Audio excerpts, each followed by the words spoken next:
मोहम्मद अली साहब बेंगलोर भारत। अस्सलाम वालेकुम। अहले सुन्नत.नेट पर याद फरमाने का शुक्रिया। आपके 2 सवाल मौसूल हुए, जवाब हाजिर। आपने पूछा कि खड़े होकर पेशाब करना जायज है? हरगिज जायज नहीं। नबी करीम सल्लल्लाहु अलैहि वसल्लम ने हमें ये तरीका नहीं बताया। हाँ, कोई मजबूरी हो आरजी तो ये बात अलग है। मजबूरी में बहुत सारी ऐसी चीजें जो नाजायज हों उस वक्ती तौर पर जायज कही जा सकती हैं, लेकिन आम तरीके से जो रिवाज हो गया खड़े होकर पेशाब करने का, ये हमारी शरीयत में सख्त मना है।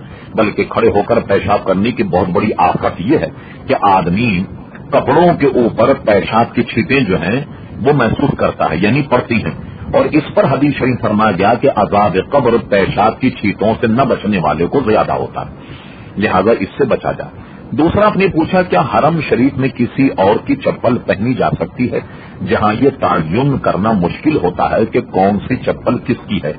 आप दूसरी की चप्पल तो आप हरगिज न पहने, बल्कि इसके तायुन करने में आपको परेशानी होती है। इसका आसान तरीका यह है कि आप अपने साथ कोई रंगीन कपड़े की कोई थैली साथ ले जाएं और अपनी चप्पलों को आप बिल्कुल अपनी थैली में डाल करके अलग रख लें। नमाज पढ़ के जब आप निकलें तो तमाम चप्पलों में आपकी चप्पल कपड़े की थैली में होने की वजह से मुमताज होगी, लिहाजा आप इस गुनाह से बच जाएंगे। लेकिन किसी और की चप्पल इस्तेमाल न की जाए।